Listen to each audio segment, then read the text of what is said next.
अस्सलाम वालेकुम फ्रेंड्स, मेरा नाम है नुमान और आप देख रहे हैं मेरा यूट्यूब चैनल HMN हॉलीडेज़। दोस्तों, आज जिस कंट्री के बारे में हम बात करेंगे वो है जापान। जापान का वीज़ा पाकिस्तान से किस तरह अप्लाई किया जा सकता है, किस तरह कौन कौन से इसके लिए डॉक्यूमेंट्स रिक्वायर्ड हैं, कौन लोग इसके लिए एलिजिबल है, कितनी इसकी एम्बेसी की फ़ीस है, इसके बारे में आज हम आपको डिटेल इस वीडियो में कंप्लीट इन्फॉर्मेशन आपको देंगे। जापान अभी रिसेंटली ओपन हुआ है कोविड के बाद से। जापान मेरे ख्याल से one of the last country है जो पाकिस्तानियों के लिए अभी ओपन हुआ है।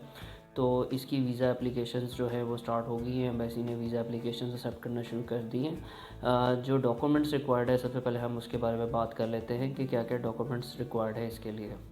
जो वीज़ा है बहुत सिंपल है, मतलब इजीली आपको मिल सकता है। इसके लिए कोई शेंजन या यूरोप की तरह या कनाडा के लिए कोई लंबी चौड़ी लिस्ट नहीं चाहिए होती डॉक्यूमेंट्स के लिए। इसके लिए सबसे पहले आपके तमाम पासपोर्ट रिक्वायर्ड है। अगर आपका फ्रेश पासपोर्ट है और प्रीवियस पासपोर्ट कोई नहीं है तो खाली एक ही पासपोर्ट रिक्वायर्ड है। अगर आपका पिछले पासपोर्ट इशू हुए हैं तो उनकी copies plus original passport required है। इसके अलावा ऑनलाइन इसका वीज़ा एप्लीकेशन फॉर्म है जो आपने फ़िल करना होता है। वीज़ा एप्लीकेशन फॉर्म भी सिंपल है, 2 पेजेस का वीज़ा एप्लीकेशन फॉर्म है।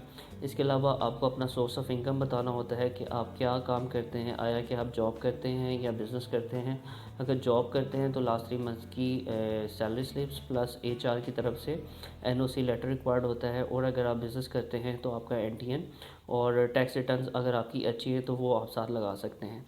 इसके अलावा आपका एक रिक्वेस्ट लेटर लिखा जाता है कि जिसके ऊपर आप अपना प्लान देते हो कि आपका पर्पस ऑफ विज़िट क्या है। वो लेटर हेड के ऊपर वो रिक्वायर्ड होता है। अगर आप जॉब करते हैं तो वो सिंपल प्लेन पेपर के ऊपर आपने रिक्वेस्ट लेटर देना होता है। इसके अलावा लास्ट 6 मंथ की बैंक स्टेटमेंट चाहिए विद अकाउंट मेंटेनेंस लेटर।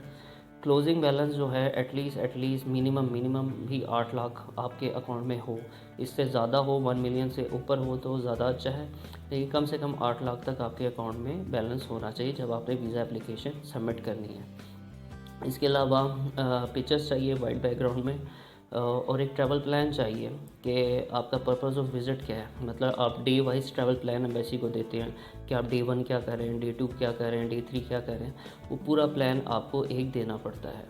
तो ये जो है सिंपल एम्बेसी की चेकलिस्ट है। और इसके अलावा कंफर्म होटल बुकिंग रिक्वायर्ड है, फ़्लाइट रिजर्वेशन चाहिए जो कि हम आपको प्रोवाइड करके देंगे। तो ये सिंपल सी इसमें डॉक्यूमेंट्स है। और अब हम बात करते हैं कि एम्बेसी की फ़ीस क्या है। ये खुशी होगी कि जापान की पाकिस्तानियों के लिए कोई एम्बेसी की फ़ीस नहीं है। पाकिस्तानियों के लिए जापान का वीज़ा फ्री है, कोई इसके चार्जेस नहीं होते। जैसा बाकी यूरोपियन कंट्रीज़ और UK कनाडा एम्बेसी पाकिस्तानियों से पैसे चार्ज करती है। $160 US की है, यूरो 80 यूरो जो है वो यूरोप की है। लेकिन जापान के लिए वीज़ा फ्री है पाकिस्तानियों के लिए। जापान की वीज़ा एप्लीकेशन के कोई चार्जेस नहीं है एम्बेसी की।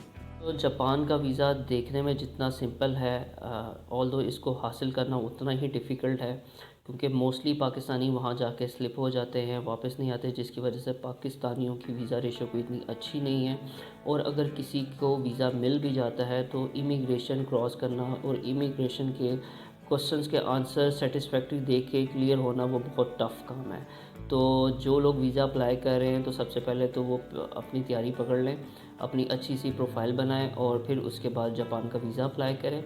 और जिन लोगों को जापान का वीज़ा ग्रांट हो गया है वो फिर इमिग्रेशन क्लियर करने की तैयारी करें, क्योंकि जापान की इमिग्रेशन बहुत टफ़ है, US से भी ज़्यादा टफ़ आप उसको कह सकते हैं। कि बहुत सारे लोग होते हैं जिनको वीज़ा तो मिल जाता है लेकिन वो इमिग्रेशन के क्वेश्चन सेटिस्फैक्ट्री आंसर नहीं दे पाते, तो उनको नेक्स्ट फ्लाइट से डिपोर्ट कर दिया जाता है। और दोस्तों, मैं आपको यहाँ पे ये भी बताता चलूँ कि डिपोर्ट मैक्सिमम वो लोग ही होते हैं जिनकी इंटेंशन वहाँ पे स्टे करने की होती है, मतलब ओवर स्टे करने की होती है, जो वहाँ जाके वापस नहीं आना चाहते। जो नॉर्मल टूरिस्ट होते हैं उनको कोई प्रॉब्लम नहीं होती, लेकिन जिनकी नीयत ही वहाँ जाके स्लिप होने की होती है तो डेफ़िनेटली इमिग्रेशन उन्हीं बंदों को पॉइंट आउट करती है, उन्हीं को हाईलाइट करती है और उन्हीं से सख्त किस्म के क्वेश्चंस किए जाते हैं, जिसकी बेस के ऊपर जो है वो उनको एंट्री नहीं मिलती और वो फिर नेक्स्ट फ़्लाइट से वापस आ जाते हैं। जापान के लिए आपकी प्रोफाइल का अच्छा होना बेहद ज़रूरी है, जिसमें आपकी कंसीडर कर लें कि ट्रैवल हिस्ट्री कुछ ना कुछ कंट्रीज़ की होनी चाहिए। इसके अलावा आपकी सैलरी अच्छी होनी चाहिए, या अगर आप कारोबार कर रहे हैं तो कारोबार की जो बैंक स्टेटमेंट है वो स्ट्रॉन्ग होनी चाहिए। इसके अलावा बेहतरीन सा कवर लेटर होता है जिसमें आप अपना पर्पस ऑफ विज़िट बताते हो कि आपका पर्पस ऑफ विज़िट क्या है। डे वाइज़ आपको ट्रैवल प्लान देना पड़ता है। आप रियलिस्टिक प्लान दें, ऐसा नहीं कि आप 25 दिन का प्लान दे रहे हैं, 20 दिन का प्लान दे रहे हैं। जो भी प्लान आपने देना है अपनी बैंक स्टेटमेंट के अकॉर्डिंगली देना है। अगर आपकी बैंक स्टेटमेंट में 8 लाख रुपया पड़ा हुआ है तो आप कोशिश करें कि प्लान अपना 5 से 6 दिन का दें।